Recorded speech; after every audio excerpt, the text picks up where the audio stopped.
Abdul, seorang santri cerdas yang sedang magang di kawasan wisata, dihina karena penampilannya yang sederhana.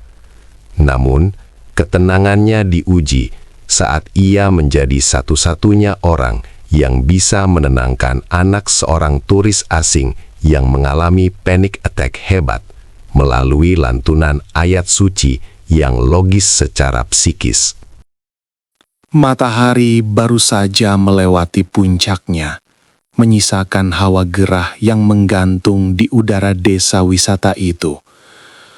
Abdul berdiri di tengah perpustakaan pesantren yang sunyi, sebuah bangunan kayu dengan jendela-jendela besar yang menghadap langsung ke arah perbukitan hijau.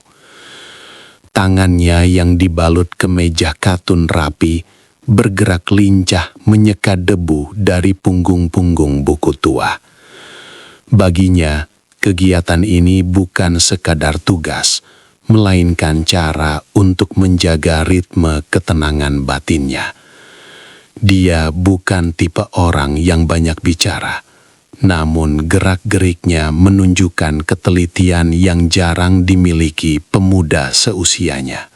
Di luar, suara bising mesin kendaraan sesekali memecah kesunyian, menandakan rombongan turis mulai berdatangan ke area luar pesantren yang memang dibuka untuk umum. Abdul tidak merasa terganggu. Dia sudah terbiasa membagi fokusnya antara pengabdian di dalam tembok pesantren dan interaksi dengan dunia luar yang seringkali datang dengan segala kegaduhan mereka. Baginya, setiap orang yang datang adalah tamu yang harus dilayani dengan martabat yang sama, tanpa memandang dari mana mereka berasal atau seberapa tebal dompet yang mereka bawa. Langkah kaki yang berat dan asing mulai terdengar mendekat ke pintu masuk perpustakaan. Bukan langkah kaki santri yang biasanya ringan dan tanpa alas kaki, melainkan hentakan sepatu bot yang keras di atas lantai kayu. Abdul tidak langsung menoleh. Dia menyelesaikan susunan kitab di rak paling bawah, memastikan semuanya sejajar sempurna, sebelum akhirnya berdiri dan membalikkan badan dengan gerakan yang tenang. Seorang pria asing berperawakan tinggi besar muncul di ambang pintu. Kulitnya kemerahan terbakar matahari tropis, mengenakan kacamata hitam yang bertengger di atas hidung bangirnya. Di belakangnya, seorang wanita yang tampak kelelahan dan seorang remaja perempuan dengan wajah pucat mengikuti dengan langkah ragu. Pria itu, Mr. Smith, menyapu pandangannya ke seluruh ruangan dengan tatapan yang sulit diartikan. Campuran antara rasa ingin tahu dan skeptisme yang terang-terangan. Abdul hanya mengangguk kecil, memberikan isyarat selamat datang tanpa perlu mengeluarkan sepatah kata pun. Dia melihat bagaimana Mr. Smith mengamati pakaiannya, sarung yang disetrika licin dan peci hitam yang duduk pas di kepalanya. Ada senyum tipis yang merendahkan di sudut bibir pria asing itu, seolah-olah dia sedang melihat artefak hidup daripada seorang pemuda yang setara dengannya. Abdul menangkap sinyal itu dengan jelas, namun tidak ada sedikit pun perubahan pada raut wajahnya. Tidak ada amarah, tidak ada rasa rendah diri. Baginya, harga diri tidak terletak pada bagaimana orang lain melihatnya, melainkan bagaimana dia menjaga sikap di hadapan penciptanya. Keluarga turis itu mulai berkeliling.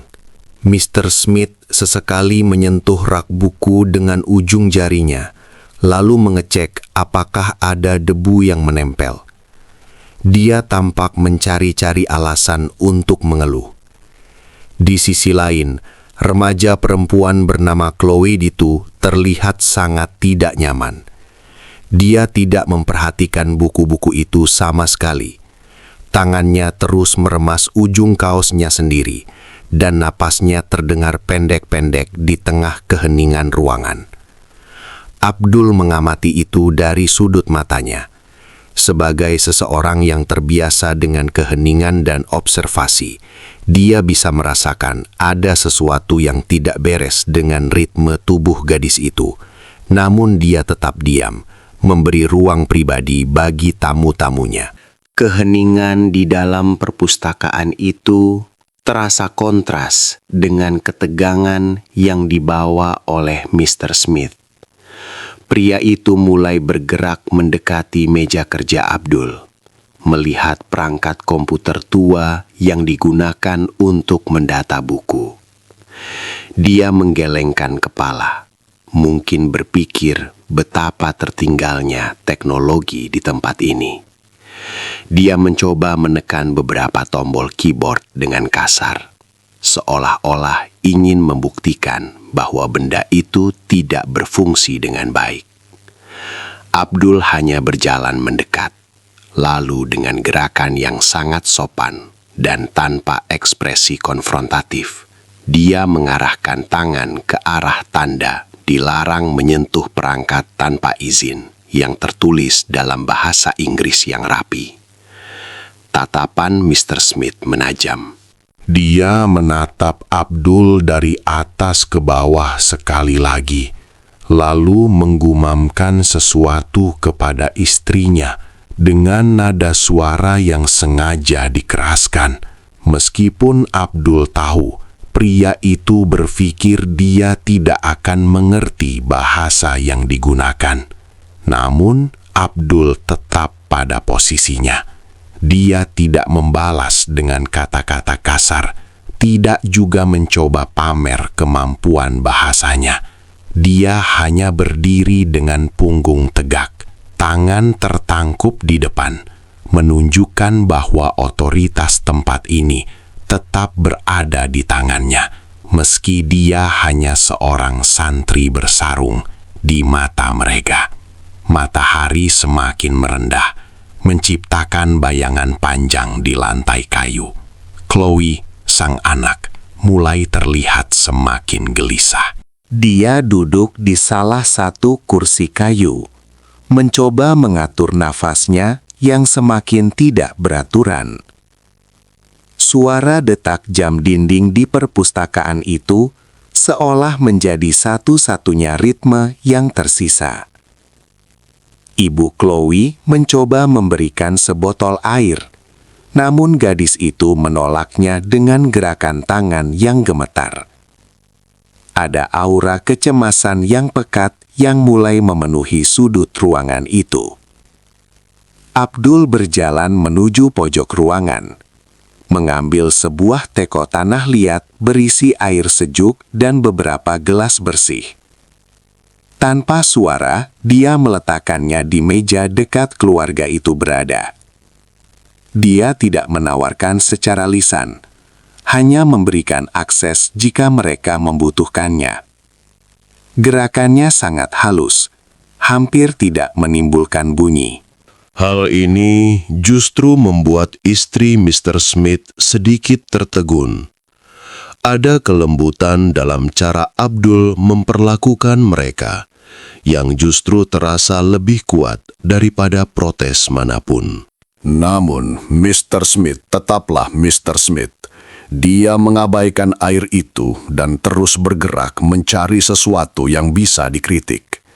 Dia mulai membuka-buka sebuah naskah tua yang dipajang di bawah kaca, lalu mengetuk-ngetuk kaca tersebut dengan koin di tangannya. Bunyi ting-ting-ting yang repetitif itu mulai mengganggu kesunyian. Abdul bisa merasakan ketenangan ruangan itu mulai terkikis. Dia menyadari bahwa pria ini sedang menguji batas kesabarannya, atau mungkin hanya sedang melampiaskan rasa tidak nyamannya berada di lingkungan yang sangat asing baginya. Alih-alih menegur dengan keras, Abdul memilih untuk berjalan menuju jendela besar. Dia menarik tali tirai, sehingga cahaya matahari yang terlalu terik tidak lagi langsung menghantam mata Chloe yang tampak kesakitan. Tindakan sederhana itu membuat pencahayaan di dalam ruangan menjadi jauh lebih teduh dan sejuk. Perubahan suasana ini seketika membuat Chloe sedikit menyandarkan punggungnya ke kursi.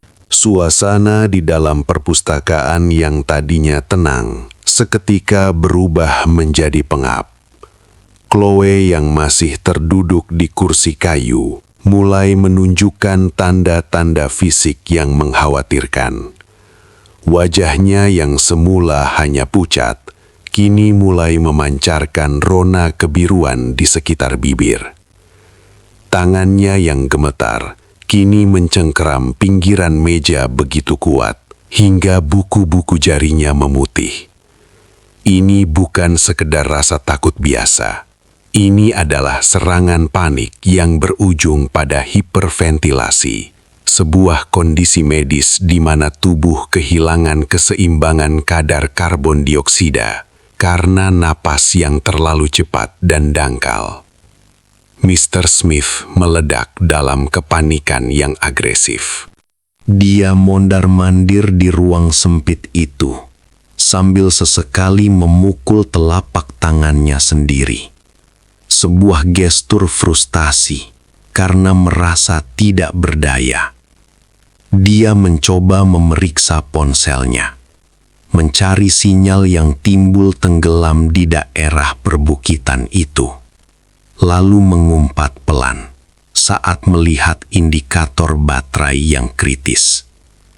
Istrinya sudah berlutut di samping Chloe, mencoba menggosok punggung gadis itu. Namun gerakannya yang terburu-buru dan tangisannya yang mulai pecah justru memberikan stimulasi visual yang memperburuk kondisi Chloe. Gadis itu merasa seperti sedang tenggelam di daratan. Abdul mengamati pemandangan itu dari jarak 3 meter. Dia tidak mendekat secara gegabah, karena dia tahu kehadirannya sebagai orang asing bisa dianggap sebagai ancaman tambahan bagi psikis Chloe yang sedang kacau. Dia melihat bagaimana Mr. Smith mencoba melakukan sesuatu yang salah. Pria itu mengguncang bahu Chloe, berteriak menyuruhnya untuk berhenti bersikap konyol dan tarik nafas dalam-dalam. Padahal, dalam kondisi tersebut, perintah verbal yang keras justru membuat otak Chloe semakin terkunci dalam mode fight or flight. Di dalam kepala Abdul, dia memetakan situasi dengan sangat logis. Dia tahu ambulans dari puskesmas kecamatan membutuhkan waktu setidaknya 20 menit untuk menanjak melewati jalanan desa yang sempit dan berbatu. Menunggu tanpa melakukan apapun adalah risiko besar. Dia memperhatikan pola nafas Chloe yang semakin pendek, seolah-olah oksigen di ruangan itu telah habis. Ruangan yang luas dengan sirkulasi udara baik itu terasa seperti kotak sempit bagi gadis itu. Tanpa mengeluarkan suara, Abdul bergerak ke arah pintu masuk. Dia memberi isyarat kepada beberapa santri lain yang mulai berkerumun di luar agar menjauh. Dia tahu bahwa kerumunan orang yang menatap dengan rasa ingin tahu hanya akan menambah beban mental bagi pasien. Dengan gerakan tangan yang tegas namun tenang, dia meminta mereka menciptakan ruang steril di sekitar bangunan. Ketenangan Abdul di tengah badai emosi Mr. Smith menciptakan kontras yang aneh. Seolah-olah dia adalah satu-satunya titik tumpu yang tidak bergeser di ruangan itu. Mr. Smith sempat menatap Abdul dengan tatapan penuh kebencian. seolah-olah semua kejadian ini adalah kesalahan tempat yang dikelola Abdul.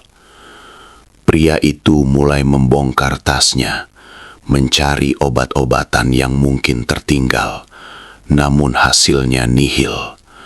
Dia mulai berteriak ke arah luar pintu, menuntut dokter atau setidaknya seseorang yang mengerti medis.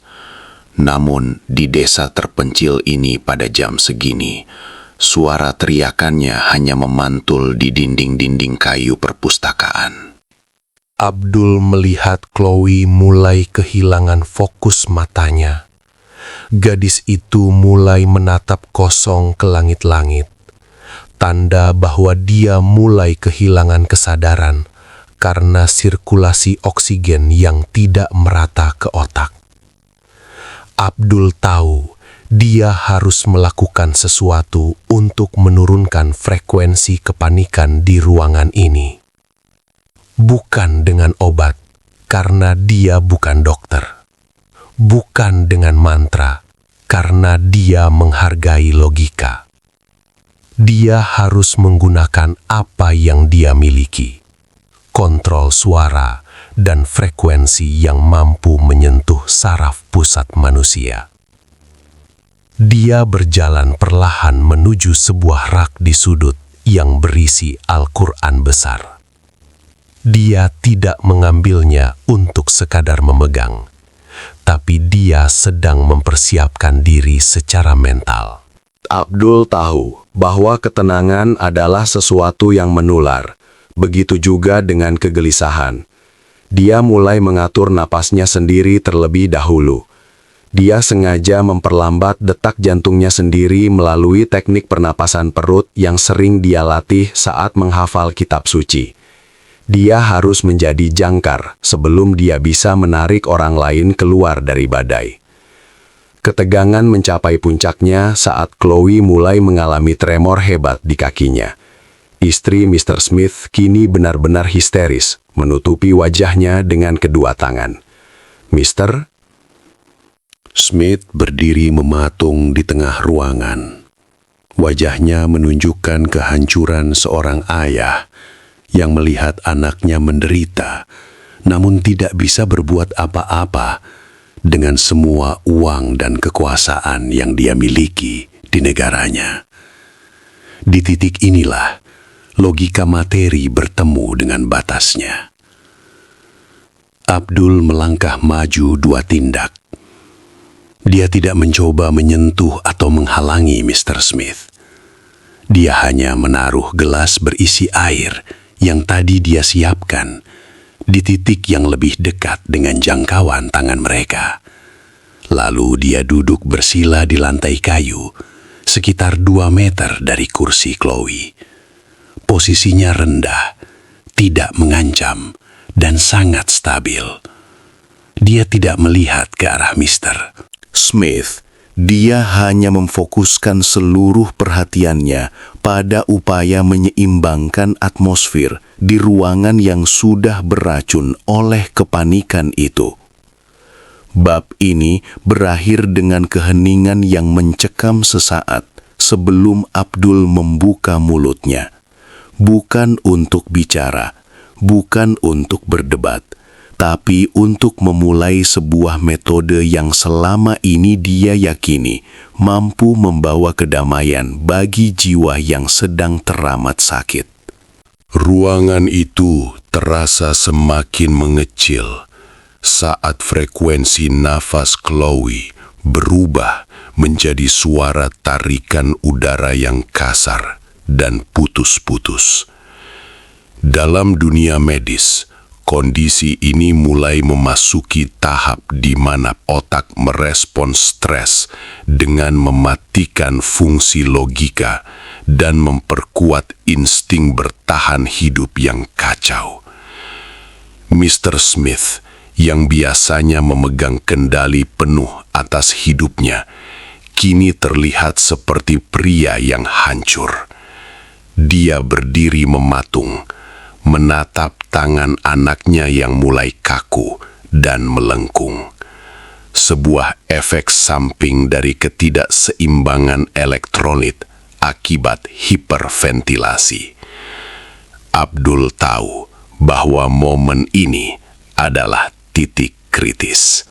Jika kepanikan di ruangan ini tidak diredam, kondisi fisik Chloe akan terus memburuk sebelum bantuan medis tiba. Dia tidak mencoba menjadi pahlawan dengan tindakan heroik yang berisik. Sebaliknya, dia memilih jalan yang paling senyap. Abdul mulai melantunkan surah Ar-Rahman dengan suara yang sangat rendah, hampir seperti gumaman yang hanya menggetarkan udara di sekitar mereka. Dia memilih nada bayati, sebuah ritme dalam seni baca Al-Quran yang dikenal karena karakternya yang dalam, tenang, dan stabil. Abdul tidak sedang berakting. Dia menggunakan teknik pernafasan panjang yang terkontrol untuk mengirimkan sinyal aman ke lingkungan sekitarnya. Suaranya tidak keras, namun memiliki resonansi yang konstan.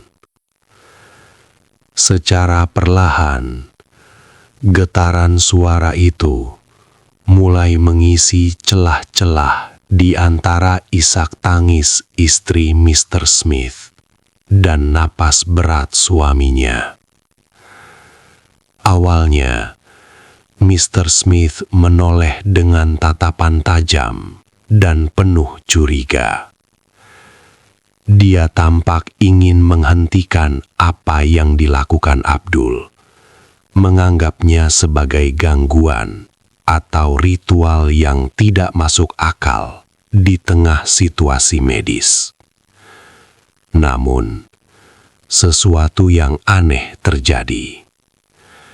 Saat mata Mr. Smith bertemu dengan mata Abdul yang tenang dan fokus, dia melihat tidak ada ambisi atau kegilaan di sana. Yang ada hanyalah ketenangan yang murni. Pria asing itu perlahan menurunkan tangannya yang tadi sempat mengepal. Lantunan itu terus mengalir. Abdul secara sengaja mengatur tempo bacaannya agar sedikit lebih lambat dari detak jantung seseorang yang sedang panik. Secara psikologis, manusia cenderung menyelaraskan ritme tubuh mereka dengan suara yang dominan di lingkungan mereka. Ini adalah logika audioterapi yang sudah lama dipelajari Abdul secara mandiri. Perlahan tapi pasti, suara tarikan napas Chloe yang tadinya tajam mulai melandai, seolah-olah dia sedang dipandu oleh sebuah benang suara yang menuntunnya kembali ke permukaan. Istri Mr. Smith adalah yang pertama kali menyadari perubahan itu. Dia berhenti meratap dan mulai memperhatikan wajah anaknya. Dia melihat kelopak mata Chloe yang tadinya bergetar hebat, kini mulai sedikit tenang. Keajaiban logis ini terjadi bukan karena kekuatan magis, melainkan karena atmosfer di ruangan itu telah bergeser. Ketenangan Abdul telah mematikan api kepanikan yang tadinya berkobar. Mr. Smith kini terduduk lesu di kursi seberang. Kepalanya tertunduk. Keangkuhannya telah menguap, digantikan oleh rasa syukur yang membingungkan. Dia tidak mengerti kata-kata yang diucapkan Abdul, namun dia bisa merasakan beban berat di dadanya sedikit terangkat. Suara itu terasa seperti air dingin yang menyiram luka bakar. Dia mulai menyadari bahwa pemuda bersarung yang tadi dia remehkan adalah satu-satunya orang yang mampu menjaga kewarasannya di tengah hutan yang asing ini. Di luar, sayup-sayup terdengar suara sirine ambulans yang mendekat dari kejauhan, membelah kesunyian bukit. Namun, di dalam perpustakaan, urgensi maut itu seolah sudah berlalu. Chloe masih pucat, tetapi nafasnya sudah mulai memiliki ritme yang manusiawi kembali. Abdul terus melantunkan ayat-ayat itu tanpa putus, menjaga benteng ketenangan tersebut sampai bantuan profesional benar-benar masuk melewati pintu. Dia tetap pada posisinya, menjadi jangkar bagi sebuah keluarga yang hampir saja kehilangan segalanya karena badai di dalam kepala mereka sendiri. Ambulans memantul pada kaca-kaca besar perpustakaan, menciptakan kilatan ritmis yang memecah keteduhan sore. Namun, di dalam ruangan, badai seolah telah menjinak. Chloe tidak lagi meronta. Tubuhnya lemas, namun dadanya naik turun dengan keteraturan yang melegakan. Mata gadis itu terbuka sedikit, menatap langit-langit dengan kesadaran yang perlahan pulih, meski masih tampak sangat lelah. Pintu perpustakaan terbuka lebar. 2 petugas medis dengan seragam lengkap dan tas darurat masuk dengan langkah sigap. Mr. Smith langsung berdiri, namun kali ini gerakannya tidak kasar. Dia menyingkir dengan patuh, memberikan ruang bagi para profesional. Abdul pun melakukan hal yang sama. Dia berhenti melantunkan ayat, menutup mushaf dengan lembut, lalu berdiri dan mundur ke pojok ruangan. Dia kembali menjadi bayangan yang tenang, membiarkan panggung diambil alih oleh mereka yang memiliki mandat medis. Petugas medis segera melakukan pemeriksaan cepat. Mereka memasang alat pemantau saturasi oksigen di jari Chloe dan memeriksa denyut nadinya. Salah satu petugas, seorang pria paruh baya dengan raut wajah berpengalaman, tampak sedikit terkejut melihat angka yang muncul di layar monitor kecilnya. Dia sempat menoleh ke arah Mr. Smith, lalu ke arah Abdul yang berdiri di kejauhan, seolah sedang menganalisis apa yang terjadi sebelum mereka sampai. Kondisi Chloe jauh lebih stabil daripada laporan darurat yang mereka terima melalui radio beberapa menit lalu. Istri Mr. Smith menjelaskan dengan bahasa isyarat dan kata-kata yang terbata-bata tentang bagaimana Chloe tadi sempat kehilangan napas. Sementara itu, Mr. Smith hanya diam. Matanya tidak lepas dari sosok Abdul. Ada pergolakan batin yang sangat kuat di wajah pria asing itu. Keangkuhan yang dia bawa sejak mendarat di negara ini runtuh total. Dia melihat bagaimana petugas medis mulai memberikan bantuan oksigen tambahan dan cairan infus.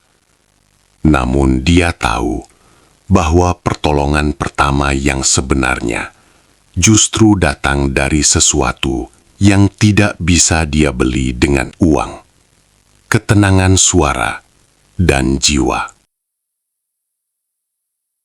Klimaks emosional terjadi saat Chloe mulai bisa bicara lirih. Dia mencari tangan ibunya, lalu pandangannya berputar ke seluruh ruangan, hingga berhenti pada Abdul. Meski tidak ada kata-kata yang terucap di antara mereka, tatapan Chloe menyiratkan rasa terima kasih yang mendalam. Sebuah pengakuan bahwa, di tengah kegelapan serangan paniknya, suara Abdul adalah satu-satunya cahaya yang dia ikuti untuk pulang ke kesadaran. Petugas medis mulai menyiapkan tandu untuk membawa Chloe ke ambulans guna observasi lebih lanjut di rumah sakit. Saat mereka melewati Abdul, Petugas medis yang tadi sempat tertegun berhenti sejenak. Dia mengangguk kecil ke arah Abdul, sebuah kode rahasia antar sesama penolong yang memahami bahwa ada hal-hal di dunia ini yang bekerja di luar jangkauan sains murni, namun tetap masuk akal secara spiritual. Mr. Smith adalah orang terakhir yang melangkah keluar. Di ambang pintu, dia berhenti. Dia berbalik, menatap Abdul yang masih berdiri tenang di samping rak buku tua. Pria besar itu tidak lagi membusungkan dada. Dia menundukkan kepalanya dalam-dalam, sebuah gestur penghormatan yang sangat kontras dengan sikap meremehkannya di bab 1. Dia menyentuh dadanya sendiri, lalu mengangguk perlahan, sebelum akhirnya menghilang di balik pintu, mengikuti tandu anaknya yang mulai dimasukkan ke dalam mobil. Perpustakaan itu kembali sunyi, hanya menyisakan aroma kayu tua dan sisa-sisa energi ketegangan yang mulai menguap. Abdul tidak merayakan kemenangannya.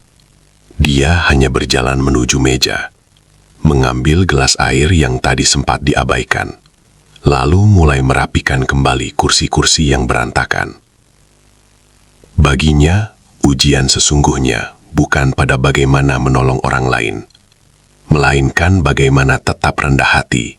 Suasana pesantren kembali ke ritme aslinya saat malam mulai jatuh. Suara serangga malam di perbukitan mulai bersahutan, menggantikan bising sirine ambulans yang kini sudah jauh di bawah sana. Abdul berdiri di teras depan perpustakaan, menatap lampu-lampu kota yang berkelap-kelip di kejauhan. Udara malam yang dingin menusuk pori-pori, namun pikirannya tetap jernih. Dia baru saja menyelesaikan sholat Isya, momen di mana dia mengembalikan semua beban hari itu kepada pemilik semesta. Di tangannya ada selembar kartu nama yang ditinggalkan Mr. Smith di atas meja kerja sebelum pria itu pergi. Kartu itu tampak kontras dengan kesederhanaan meja kayu yang sudah mulai lapuk dimakan usia. Abdul tidak langsung membuangnya, namun dia juga tidak merasa perlu untuk segera menghubunginya.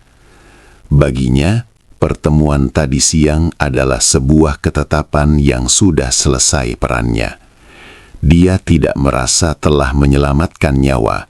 Dia hanya merasa telah menjalankan tugas sebagai manusia yang kebetulan memiliki alat yang dibutuhkan saat itu. Keesokan paginya, sebuah paket kiriman tiba di gerbang pesantren. Tidak ada nama pengirim yang mencolok.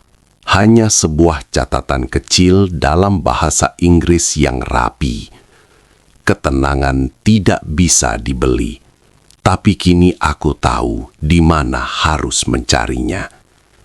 Di dalam paket itu bukan uang atau emas, melainkan sebuah perangkat audio berkualitas tinggi dan beberapa buku referensi medis terbaru mengenai penanganan trauma dan psikologi.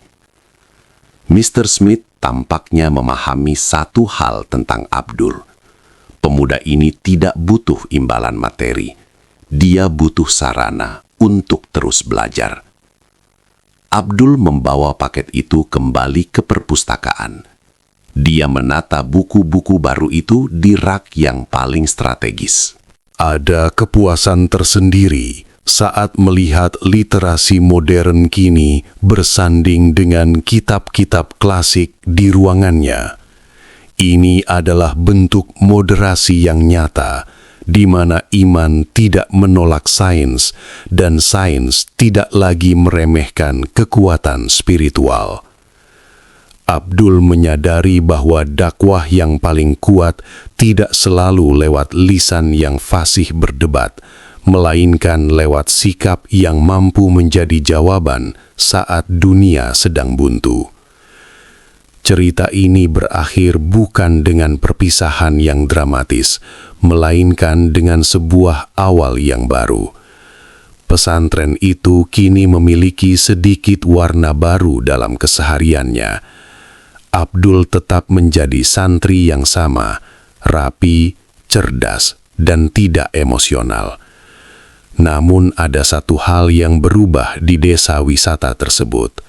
Para turis asing kini melihat bangunan kayu itu bukan lagi sebagai tempat yang tertinggal, melainkan sebagai sebuah suaka ketenangan.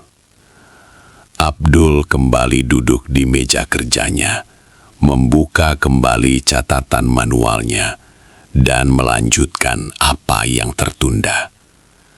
Saat dia mulai membacakan ayat suci untuk hafalannya sendiri, suaranya mengalir tenang, melewati jendela-jendela besar, dan menyatu dengan angin perbukitan. Dia tahu, di suatu tempat yang jauh, ada seorang gadis remaja dan ayahnya yang kini mendengar suara angin dengan cara yang berbeda, karena mereka pernah bertemu dengan sebuah ketenangan yang nyata di balik sarung dan pici seorang santri.